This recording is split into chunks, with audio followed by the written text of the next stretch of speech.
جنات کے لیے رحمت، جو اللہ کی دوسری مخلوق ہے جن پہ شریعت لاگو کی گئی ہے ان کے لیے رحمت، ان کو پیغام دیا، ان کو توحید کا پیغام دیا، ان کو بتایا۔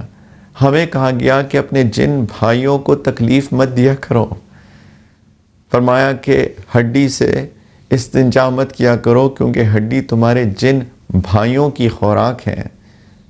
ایک محبت کا جذبہ اجاگر کیا کہ سارے جنات جو ہیں وہ شیاطین نہیں ہوتے ہیں، کچھ جنات اچھے بھی ہوتے ہیں، ان کا خیال کرو، ان کی بھی فکر کرو، سب کا خیال کرو۔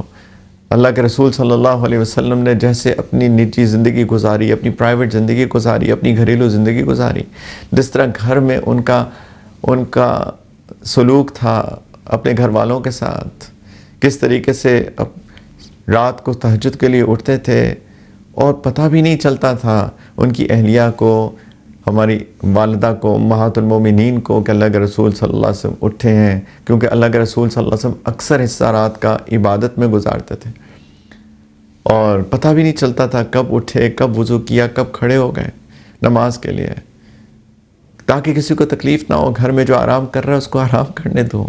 بچوں کے ساتھ شفقت، بچوں کے ساتھ محبت، اپنی بیٹیوں کے ساتھ جو ان کی محبت تھی۔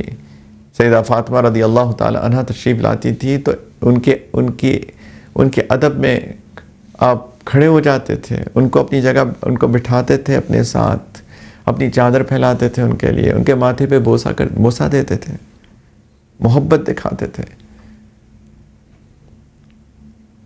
اللہ تعالیٰ کی تقدیر تھی کہ بیٹے نبی کریم علیہ السلام کے زیادہ زندگی نہیں پا سکے، لیکن کیا محبت تھی اپنے بیٹوں سے بھی۔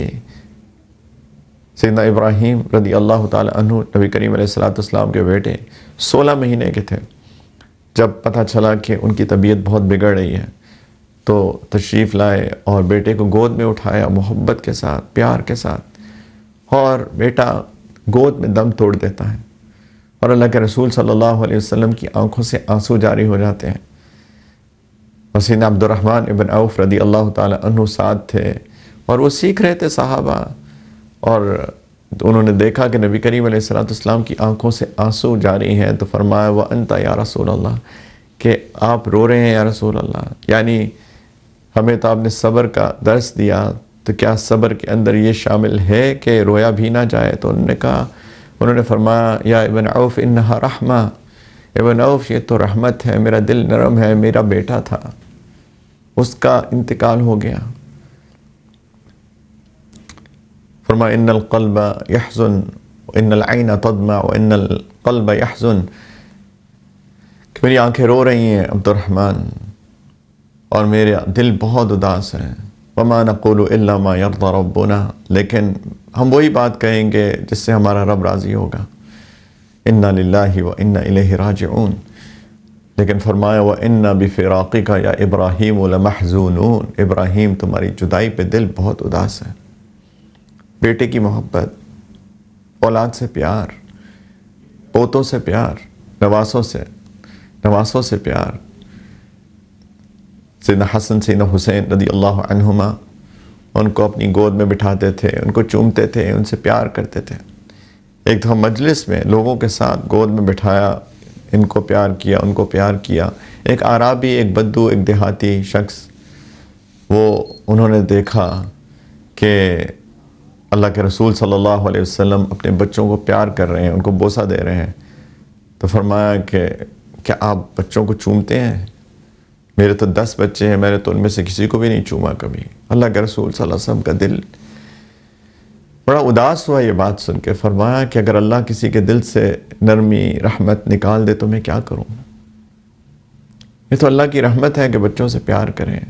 من لم یرحم صغیرنا ولم یعقر کبیرنا فلیس منا، جو چھوٹوں پہ رحم نہیں کرتا اور بڑوں کی عزت نہیں کرتا، اللہ کے رسول نے فرمایا وہ تو ہمارا ہے ہی نہیں، اس کا ہم سے کیا تعلق؟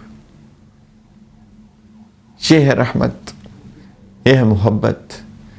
یہاں تک کہ جنگوں کی حالت میں اللہ کے رسول صلی اللہ علیہ وسلم نے فرمایا کہ دیکھو جنگ تو ہو رہی ہے لیکن کسی عورت پہ ہاتھ مت اٹھانا، کسی بچے پہ ہاتھ مت اٹھانا، صرف جو تم سے لڑے اس سے لڑنا، یہاں تک کہ درختوں کو بھی مت کاٹنا۔ ایسا نہ ہو کہ تم درختوں کو نقصان پہنچا دو، ایسا نہ ہو کہ وہ جو پھل دینے والے درخت ہیں ان کو کاٹ ڈالو اور انسانیت کو نقصان ہو جائے۔ یہ ہے رحمت، دنیا میں بھی رحمت، آخرت میں بھی رحمت۔ اللہ تعالی ہم سب کے دل میں اپنے حبیب، اپنے رسول صلی اللہ علیہ وسلم کی محبت پیدا کریں، کیونکہ یہ ایمان کا حصہ ہے، یہ ایمان کا حصہ ہے۔ ہمارا ایمان اس وقت تک کامل ہو ہی نہیں سکتا جب تک کہ اللہ کے رسول صلی اللہ علیہ وسلم کی محبت ہمارے لیے ہماری اپنی ذات سے، ہماری اولاد سے، ہمارے والدین سے اور سارے انسانوں سے زیادہ نہ ہو جائے۔ اللہ تعالی ہم سب کے دل میں یہ محبت پیدا فرمائے۔